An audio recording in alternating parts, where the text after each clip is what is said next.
James hospital ক্যাম্পাসে অনুষ্ঠিত হলো যুব বিজ্ঞান মেলা।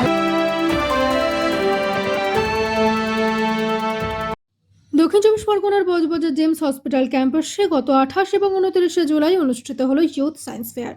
জেমস বিবিআইটি পাবলিক স্কুল এবং বিবিআইটি কলেজের যৌথ উদ্যোগে এবং বিটিএম কলকাতার সহযোগিতায় আয়োজিত এই বিজ্ঞান মেলায় অংশ নেয় 60টি স্কুল কলেজের 464 জন ছাত্রছাত্রী। পরিবেশ, স্বাস্থ্য, প্রযুক্তি এবং নব উন্নয়নযোগ্য শক্তির মতন বিষয় নিয়ে শিক্ষার্থীরা উপস্থাপন করে 102টি উদ্ভাবনী বিজ্ঞান প্রকল্প। তাদের সৃজনশীলতা এবং বৈজ্ঞানিক দৃষ্টিভঙ্গি মুগ্ধ করে উপস্থিত বিচারক এবং দর্শকদের। প্রতিযোগিতায় প্রথম স্থান অধিকার করে নুঙ্গি হাই স্কুল, দ্বিতীয় স্থান ইন্ডিয়ান পাবলিক স্কুল হাওড়া এবং তৃতীয় স্থান বজবজ উচ্চ বালিকা বিদ্যালয়। আয়োজকদের বক্তব্য, ভবিষ্যতের বিজ্ঞানী এবং গবেষকদের গড়ে তুলতে এই ধরনের বিজ্ঞান ভিত্তিক উদ্যোগ আগামী দিনেও নিয়মিতভাবে আয়োজন করা হবে। এটা আমাদের দ্বিতীয়বারের এই সায়েন্স ফেয়ারটা হচ্ছে। এটা Jagannath Gupta institute of medical science and হাসপাতাল, BBIT biology technology and BBIT public school, এদের একসঙ্গে আমরা এটাকে অ্যারেঞ্জ করি। এটা আমাদের দ্বিতীয় বর্ষ। এটার মূল উদ্দেশ্য হচ্ছে স্কুলের মধ্যে তো পড়াশোনা যেটা হয় সেটা তারা সায়েন্সের পড়ুয়া হোক বা সায়েন্সের না পড়ুয়া হোক, তাদের একটা সায়েন্সের প্রতি একটা আগ্রহ তৈরি করার একটা আমরা চেষ্টা করি। শুধু তো পড়লেই হয় না, তার তার প্রয়োগটা কোথায় এবং সেগুলোর উপযোগিতা কী, সেগুলি তারা নিজের হাতে সেটা করতে পারে, তাহলে তাদের মধ্যে উৎসাহ যেটা তৈরি হয় সেটা আর কোথাও পাওয়া যায় না।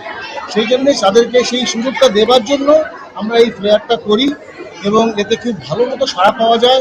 এবছর আমাদের 58টা স্কুলে 102টা মডেল, অর্থাৎ যেটা বাচ্চারা নিজেরা তৈরি করে এনেছে, সেটা আজকে আমাদের উপস্থিত হয়েছে।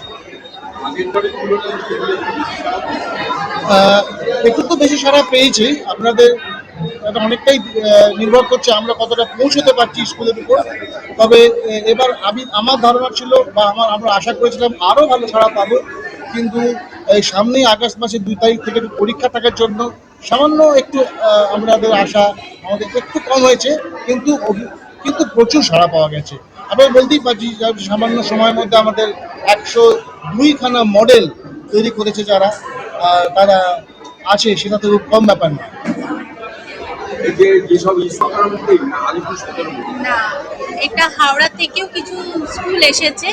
এটা নানান অনেক জায়গা থেকেই প্রসারিত হয়েছে এটা, আর নানান জেলা থেকেও এসেছে। হাওড়া থেকেও বাচ্চারা এসেছে তাদের এক্সিবিট নিয়ে, এবং আলিপুর থেকেও এসেছে। সো অনেক জায়গা থেকেই স্টুডেন্টসরা এসেছে।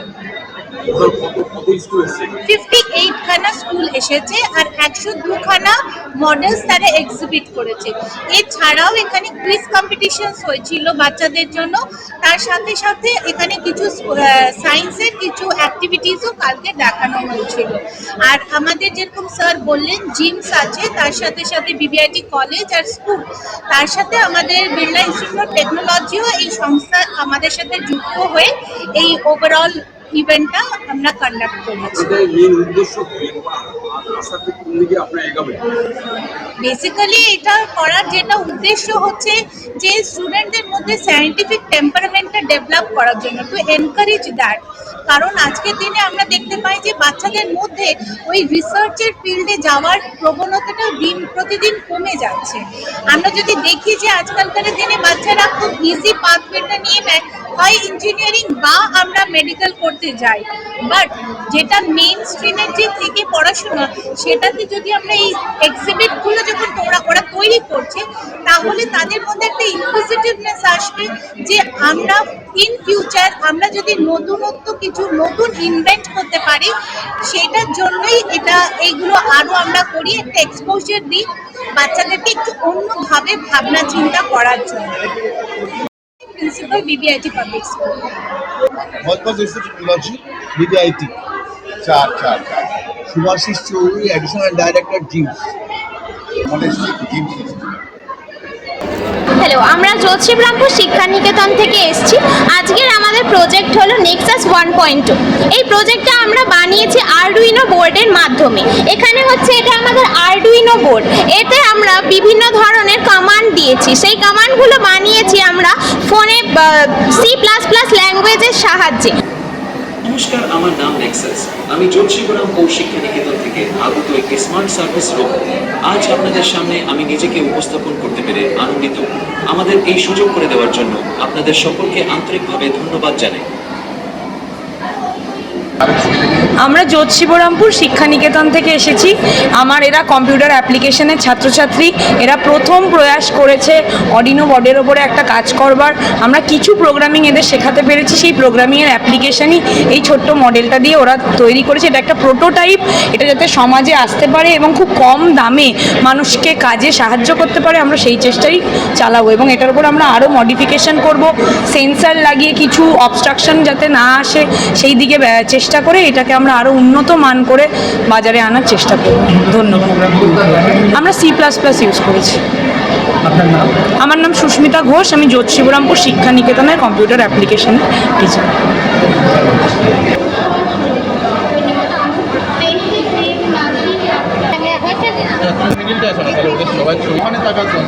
নমস্কার স্যার, নমস্কার ম্যাম। আমরা Bishnupur গৃহশ্রী Shikshayatan for girls school থেকে এসেছি। তো আমাদের প্রজেক্টের মডেলটার নাম হচ্ছে জলদূত ওয়াটার ক্লিনিং বোর্ড। এই জলদূত ওয়াটার ক্লিনিং বোর্ডের কাজ হচ্ছে কোনো লেক, পুল বা ওয়াটার পার্ক, সেখানে অনেক সময় বোর্ড রাইডিং বা সাঁতার কাটার সময় এই যে নোংরা প্লাস্টিক ক্যান এইগুলো পড়ে থাকে। তো এইগুলো ম্যানুয়ালের সাহায্যে অনেকটা পরিষ্কার করার জন্য সময় লেগে যায়।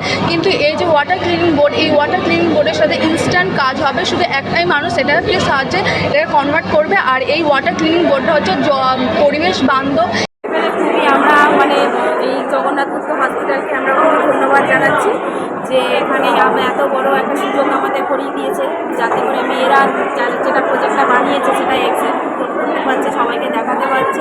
তো আমরা খুবই খুশি। এই প্রজেক্টটা বানাতে কতদিন টাইম লেগেছে? এটা বানাতে প্রায় 15-20 দিন সময় লেগেছে। আপনারা কিভাবে সাহায্য করেছেন মেয়েদের পেছনে? মেয়েদেরকে আমরা বলেছিলাম যে এরকম বানাতে হবে, তো ওরা ইউটিউব দেখেছে, নিজেরা সার্চ করেছে, তারপরে আমরা হেল্প করেছি যে এটা এই জিনিস লাগতে পারে, এই করতে হবে। তো ওরা তারপরে নিজেরা ওরা বাড়িতে বসে বসে বানিয়েছে, স্কুলে এনে বানিয়েছে। আমার নাম অর্পিতা বসু। অ্যাকচুয়ালি আমাদের নাকতলা স্কুল এখন কলকাতার যে স্কুলগুলো রয়েছে তার মধ্যে সবচেয়ে বেশি সংখ্যক স্টুডেন্ট বিশিষ্ট স্কুল। এইদিকে আমরা এর আগে 2-3 বছর আগে এসেছিলাম, গত বছর আমরা আসতে পারিনি। এই বছর আমরা আবার এলাম। আমরা কুইজে অংশগ্রহণ করেছি, দুটো মডেল নিয়ে এসেছি। এখানকার যে আতিথেয়তা সেটা আমাদের প্রত্যেকের ভালো লেগেছে এবং এনারা যে হসপিটালিটি ম্যানেজমেন্টটা করেছেন ফাইন, খুব ভালো। এবং এত মডেলের সঙ্গে আমাদের ছেলেরা যে কম্পিটিশানটা করেছে, হারুক জিতুক সেটা পরের কথা, কিন্তু এই কম্পিটিশানের যে ওদের মানসিকতাটা এটা আরও সুন্দরভাবে ওদের গ্রো করেছে। প্লাস ওরা বিভিন্নগুলো দেখেছে, দেখে এখান থেকে ওরা যে রসদ, সেই রসদটা কিন্তু ওরা গ্রহণ করতে পেরেছে।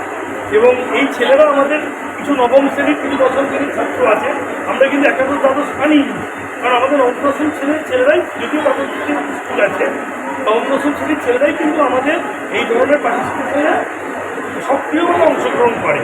এবং এদের বিভিন্ন জায়গায়, শুধু এখানে বলে নয়, BITM থেকে শুরু করে যে কোনো জায়গায় আমরা কিন্তু প্রদর্শনীতে অংশগ্রহণ করি।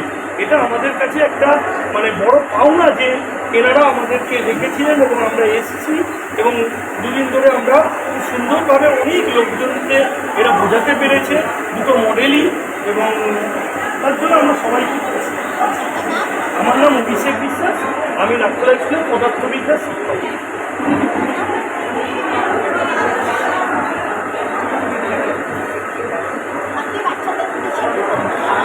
একটাই বলবো যে এখানে এসে নতুন শেখা, কীভাবে প্রেজেন্টেশন করা, পরিবেশের সঙ্গে মানিয়ে নিয়ে নিজেকে মডেলগুলোকে রেডি হয়ে যেভাবে ওরা করার চেষ্টা করেছে, আমাদের না আরও ভালো হবে এবং দায়িত্ব নেবে যেমন শিখবে। তখন থেকে এটাকে ডিজাইন করে একটা আলাদা কনসেপ্ট ছিলেন ডাইফোন শোয়ার, যে আমরা কোটি স্যাটেলাইট, সোলার প্লেটেড স্যাটেলাইট পাঠিয়ে পাওয়ারটাকে ইলেকট্রোম্যাগনেটিক ফিল্ডের দ্বারা আর্থে পাঠাবো এবং সেইটাকে এনার্জি সোর্স হিসাবে ব্যবহার করবো। এটাই আমাদের মেন করবো, কারণ তখন আমাদের পাওয়ার কনজাম্পশন প্রায় 10⁻26 ওয়াট পার সেকেন্ড হয়ে যায়। তখন আমরা কোথা থেকে তখন আমরা এই সার্কিটটাই ব্যবহার করি। নমস্কার, আমরা হাওড়া জেলা বাউরিয়া হাজি হাই স্কুল থেকে এসেছি। আমি সাথী কায়নাত কাজী। কি মডেল করেছো? আমরা হাইড্রোলিক বীজ বানিয়েছি, যেটাতে মূলত আমরা পাস কলের ব্যবহার করেছি।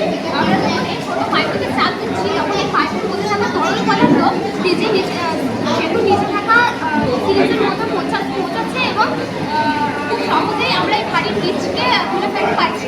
এই বীজের অনেক সুবিধা রয়েছে। এটিতে স্বাভাবিক যখন মানুষ যাতায়াত করবে তখন এই রাস্তাটি স্বাভাবিক থাকবে এবং যখন ভারী জাহাজ আসবে তখন এই বীজের সিগন্যাল যাওয়ার কারণে খুব সহজেই উপরে উঠে যাবে এবং জাহাজটি খুব সহজে চলে যেতে পারবে। এর অনেক সুবিধা রয়েছে, এটি খুবই খরচ সাশ্রয়ী এবং এটিতে খুব অল্প পরিমাণ জায়গার প্রয়োজন হয় এবং একটি দেশের নদীভিত্তিক ব্যবসা বাণিজ্যকে অনেক এগিয়ে নিয়ে যায়। আপনারা দেখছেন সংবাদ মুখোমুখি।